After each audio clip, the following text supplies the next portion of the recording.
Greetings, everyone. I hope you had a great week observing all that entropy. Possibly, maybe. The light in the heavens, the light in my body. Doesn't seem practical. It seems like a new age hippie phrase that we throw out there, but there's an effect in the mind, and that's what matters. Manasvin nivedin garimashanti, for those who know how to apply it. And also breathe, inhabit, feel, and observe, which is a different thing. It's 4 words, but it's a different concept from the Manasvin thing.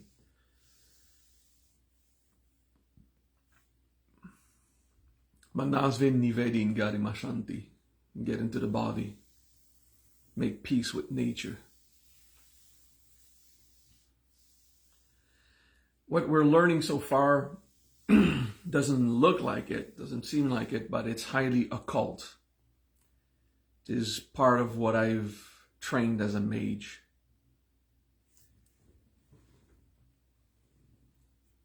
We'll just summarize what we've learned in the last few weeks. Entropy, constant movement and change in all things. And there's light in the heavens, light in my body. Just contemplate both. And some tuning happens. Some syntony happens. Let's talk about a tiny bit of science. Quantum physics.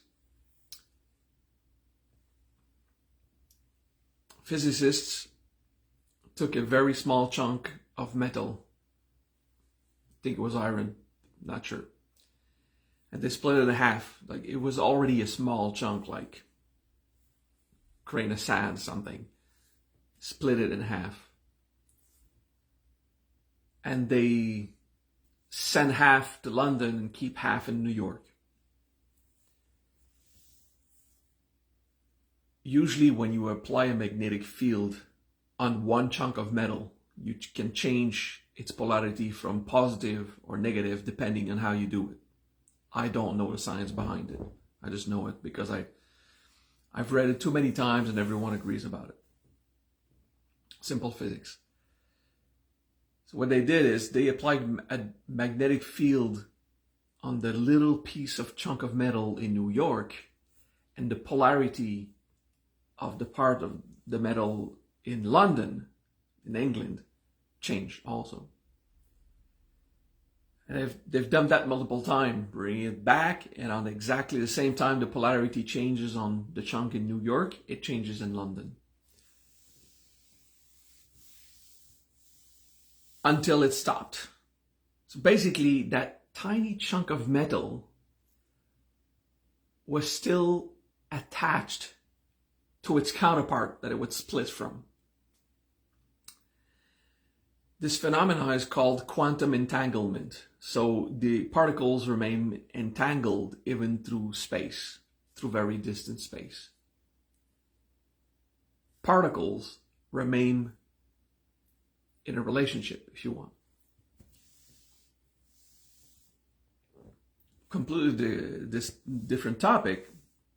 I was flying to a seminar once, and I was sitting next to a guy who started talking, what you do in life, whatever. And spoke of science. He was a representative of chemical products, and he came up with a challenge of something interesting. If you take the sodium and the chloride, that's salt, sodium chloride, that's salt. If you take the sodium and the chloride and find a way to separate it, if you mix it together, it should all rebound and be salt again. Like if you put it in water and just mix it, it should just be back to salt. Because if you take just chlorine and just sodium, put it in water, it becomes salt again. But if you have separated the chloride and sodium that was salt, and you've separated them, when you put them back in the water, it doesn't become salt. And for him was a mystery. And they say this is a mystery of science that it cannot explain. And to which I replied, did you consider quantum entanglement? Because the salt was once chloride and sodium together, and it was split apart. Each of these particles of chloride and sodium are still in quantum entanglement with their previous partner. So until they meet their partner in that water solution, they won't bind again. He found that to be a crazy idea, but he was going to look at it. And, the flight is over and we part ways. But it was nice to have this conversation about someone purely at the chemical level. Why does particles that had a relationship, you split them apart by force, and then you try to combine them with other partners that are chemically compatible, like other chloride and sodium, and they won't. They're looking for, my deduction is that they're looking for their family. Okay. Quantum entanglement is a spectacular phenomena that seems to have no practical application in daily life. It does, but at such a small scale that it doesn't really matter. It affects us in cooking. When we cook, stuff happens when we cook. And, sometimes a recipe works, sometimes it doesn't, and we don't understand necessarily why all the time. So, really, the influence of quantum entanglement in our daily life seems to be quite minute. It's almost nothing. But it's an interesting phenomenon to think about, okay? So, if it is scientifically demonstrated that there is a phenomenon such as quantum entanglement, there is light in the heavens, there's light in my body. And you think about it at the same time. And eventually, some synchronizing happen. Now, this next part is highly mystical and has no scientific base, but experiments showed that it was accurate. Well, for me, it works. Considering that I already come from the heavens, there is a form of interplanar entanglement. You know what I mean? So contemplating, there's light in the heavens, there's light in my body. This quantum entanglement was measured at the physical level. But so below, above, and so above is below, there is this phenomena of entanglement through all the planes. Okay. So if we're all manifestations in the physical plane of a higher reality, then we're still bound to it. And when you contemplate, there's light in the heavens and light in my body. Just contemplate that. The essence, the energy, it's not necessarily emissive light like the sun, but there's the light in the philosophical concept and mystical interpretation we have of the light. Okay, it could be the wisdom, can be energy, can be anything. And when we think of the light at the mental plane, we think of positive thoughts, the purest of thought forms. The light in the emotional plane is the peaceful and joyful feelings, the happy and positive, So the light in the heavens, all of them, the light in my body, all this tunes you into the best possible form of every plane.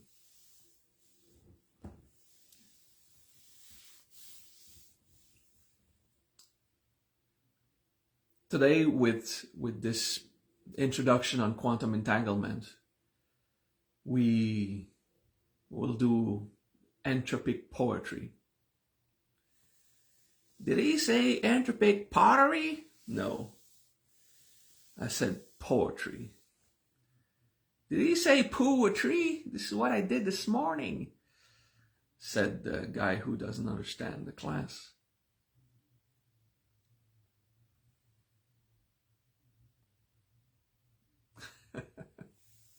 In nature, there's rock.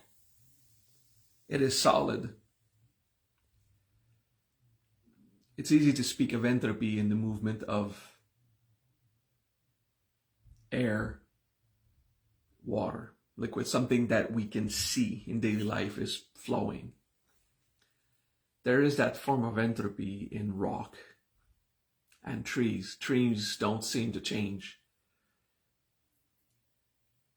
They actually move. You know, in trees, trees are made of fiber, and it can contract and contort its fibers in a way that it can follow light throughout the day. The branches don't seem to change much, but they do. They don't seem to change much. But the leaves are obviously changing. Leaves and flowers are always following the sun in nature, in plants.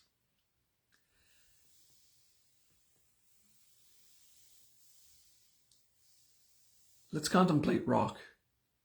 Rock in nature, rock in a forest, rock in the mountains. And then contemplate your bones in your body. And you just think, light in the heavens, light in my body. Okay, that's cool. Bones in my body, rock in nature. The bones of my body, the rock in nature. Just contemplate it and let the quantum entanglement, well, in this case, the metaphysical quantum entanglement, let it happen. The fact that there's a mineral form in your body.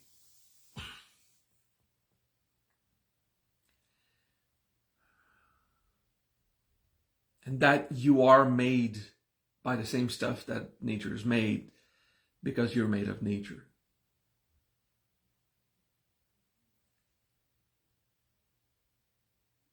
The fibers in your muscles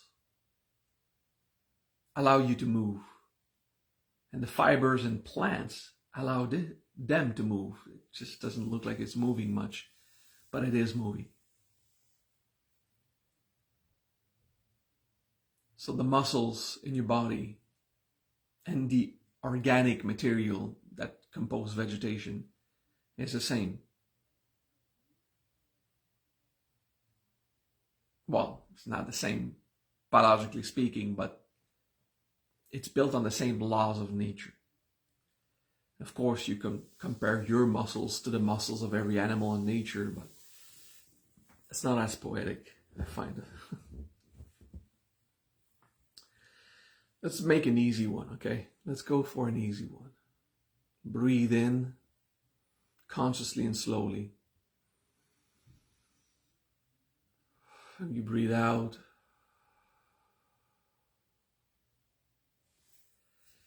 And imagine being in the forest and feel the wind blowing through the trees and the leaves and the bushes.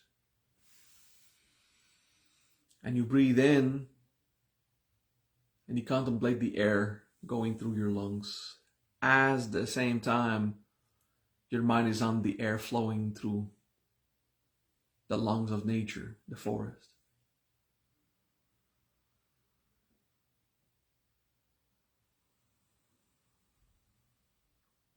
And you just breathe and you make the link in your mind. The air in your lungs, those particles in your body now, the oxygen, the CO2 and all like other gases, and the wind in nature.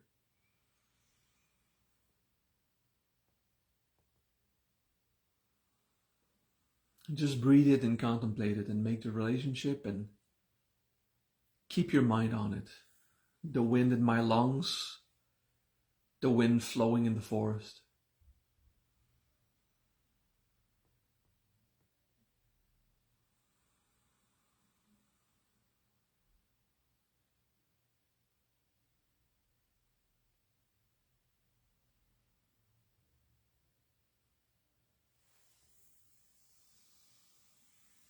And you breathe it and you feel it.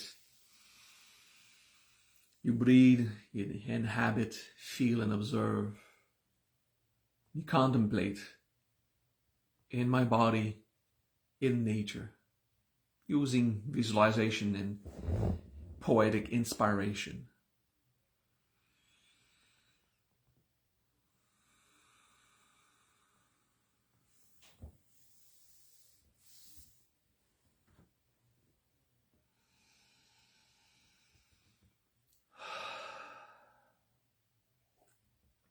Smell of nature.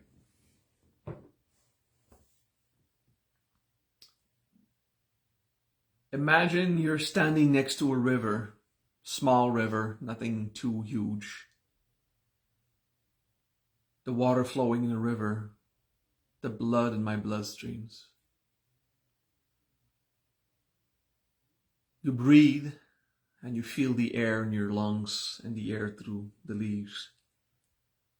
But you're gazing in the forest at this water flowing through nature in the form of rivers. And in your body in the form of a vascular system.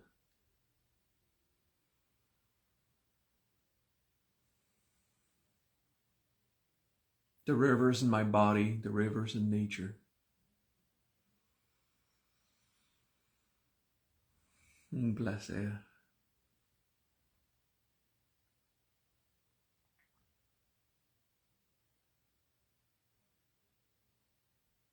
Quantum entanglement was demonstrated with specific particles that have been recently in relationship. But as a mage, we know that it goes much deeper and much further than that. We're still all entangled to the whole of the universe. Everything comes from the original point. And everything still feels that it has a relationship with everything else. Simply at a very minute scale, very small scale. But if you pay attention, patiently, if you give it time, anima, the subtle relationship between particles will emerge. Rebuilding a bond with nature through contemplation is essential in the training of a mage. And what I'm showing you this year is part of my training as a mage, what I went through.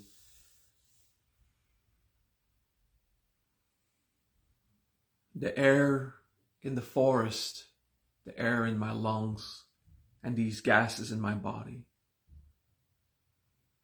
And now I just had a fart joke, so let's move on. The waters in the rivers of the forest, that coffee in my mouth.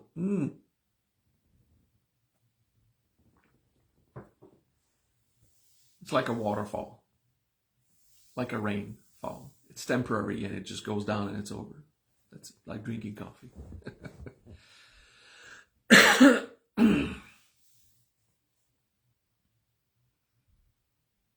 Then I'll switch to tea, so I don't think I'm a caffeine man, but it's tea. It's tea. Then I switch to water, so I can sleep. All right, enough distraction.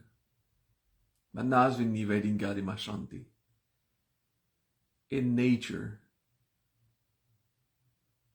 feel the wind in your body and the wind in nature. The liquids in your body and the liquids in nature. The fibers in your body, the fibers in nature. It's a harder one. Like the trees, the plants. The rock in my body, the rock in nature. That's my bones. Hopefully not kidney stones, bones.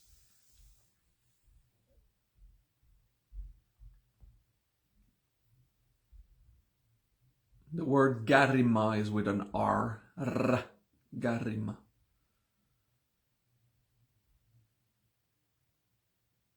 Unless you are Japanese, then it is garima.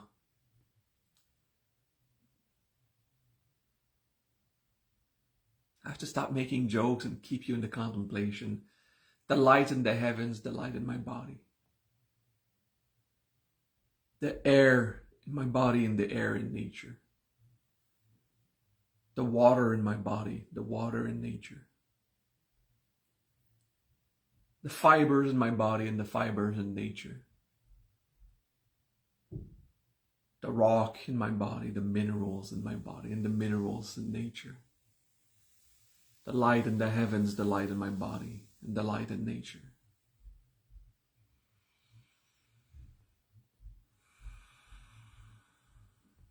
Aikya.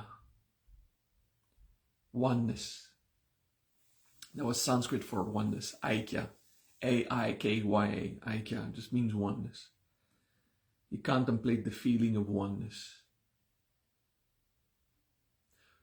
Deeper than quantum entanglement, it is the metaphysical entanglement of the streams of consciousness of Brahma.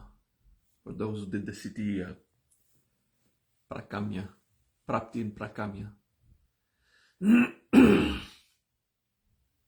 Yes, Aikya.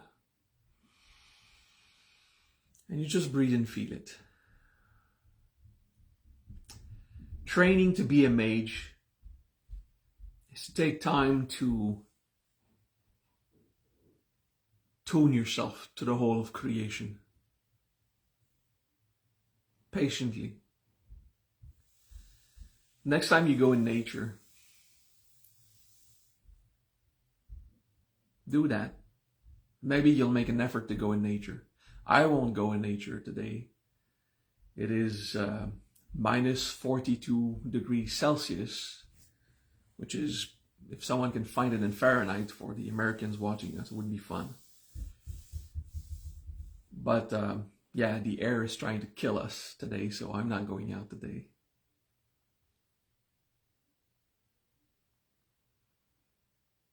But otherwise, in the comfort of my heated home, I can do it. It's cold. Yeah, minus 42 Celsius in Fahrenheit is it's just cold. It looks like I wasn't taking this class seriously because I make little jokes, but actually I'm taking this so seriously, including the little jokes. So seriously. It's like the attitude of being serious about it, but taking it lightly. Like being non-dramatic about how important it is to be one with nature. Being patient to let yourself tune. I'm still doing it. I hope you're still doing it. I'm not just talking. Tune yourself, your body with nature, your body with heavens. And through that, the heavens and nature can tune through you, through your consciousness. In not so long, you'll be contacting elemental spirits. But for now, it's just building this relationship with your consciousness and your body with nature, your consciousness with nature. And you let it happen.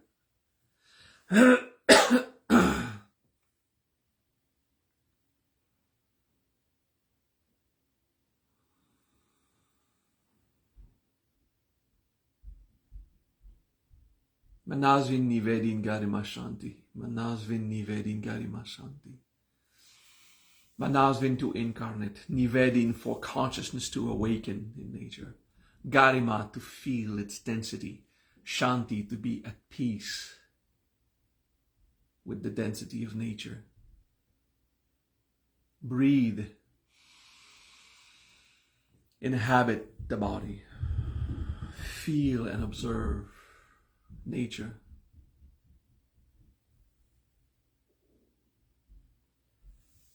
It seems to be less poetic, but when you walk in the middle of your busy city, feel the flow. but it'll be the flow of the cars and the people. Unless you want to feel the flow of water into the sewers, which is also acceptable, and in the water pipes, which is at least clean water. Feel the air through the buildings, the minerals in the pavement and the concrete, and the minerals in your body. And the fibers, for the little there are some in the plants around the city, and there are some in the insulation of the buildings. And you could look at the electric system as your nervous system. Could do that, right?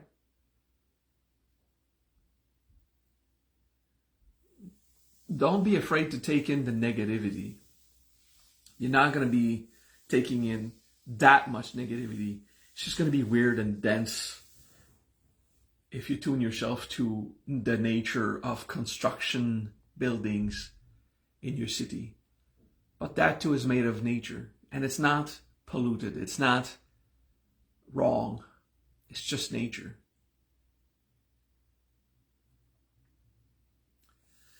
The difference between rot and fermentation. Something rotten and something fermenting. In nature is exactly the same phenomena. Rot and fermentation is exactly the same thing. But we call it two ways because we judge rot as something detrimental to us. It's not good for the health.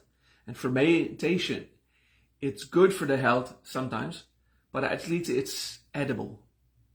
And it is often pleasant to consume. Cheese, alcohol, whatever fermentation. And some of it is healthy, and the part that is not healthy is digest. At least it is edible. And that's the difference between rot and fermentation. Otherwise, if it's not for the human judgment, it's just change. It's just transformation. Okay? So you see, we judge rot and fermentation, but it's actually the same phenomena. And we like some of it and we don't like some of it. So the same way when you see a forest in its natural state, and then you look at a city and it's transformed, and you judge it as dense, negative energy. No, there's nothing negative in concrete. It's all stuff that was taken from nature and mixed differently and put there. What you don't like of the negativity is that the city could be imbued with the stress of the humans that are there. So it has nothing to do with its natural constitution. It has to do with the stress that it represents for you as a human. If you chose to look at technology as a perversion of nature, of course you'll see it as a negative thing. But then you wouldn't want to live in a tent in the wilds without internet and without electricity, So make peace. Manazwin nivedin galima shanti. Make peace, shanti, with the manifestations in nature, including everything that is highly technological, and the buildings and the concrete, and it's just a lot of rock. And you're missing some of the waterfalls, and you're missing, but you have control over your shower. You can have a rainfall when you choose. It's the same thing.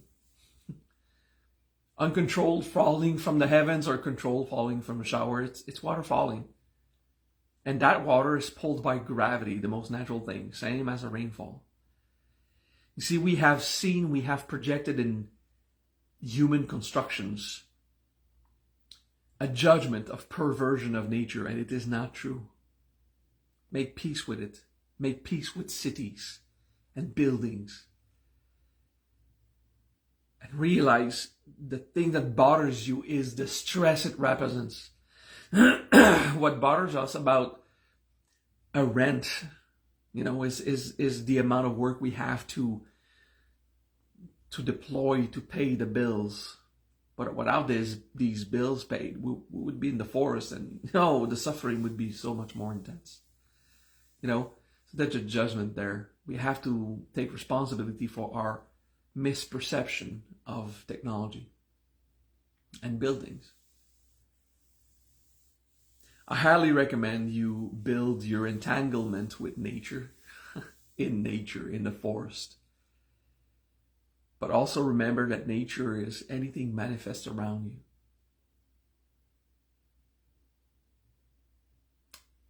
All right, I think that's it. That's the class today. That's a lot of material to work with. Oneness with all things, entanglement with nature, at the particle level, at the philosophical level, metaphysical level with your philosophy and your contemplation. Light in the heavens, light in the body. Air in nature, air in my body. Water flowing in nature, water flowing in my body. Fibers in nature, fibers in my body. Minerals in nature, minerals in my body.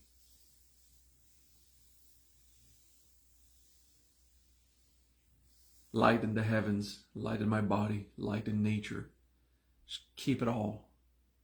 Contemplate it. And walk consciously. Don't make it a transcendental meditation. Unless you want to try it, sure. But make it into an active contemplation, peaceful and patient, slowly giving it time to reveal its wisdom. You'll get revelations of your relationship with nature. And that in time will open up so many fields of consciousness. In the fields of alchemy, in the occult fields of communion with elementals, a relationship with the Nagas, the Garudas.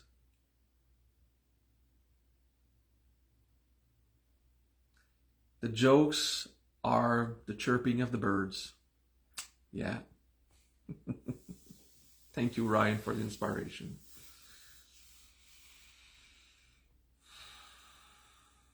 Thank you, guys. I don't know if next week I have a class. I'm not sure. I think next week we're off. I'll post it. Just stay tuned. I'll post it on my wall. All right. Peace.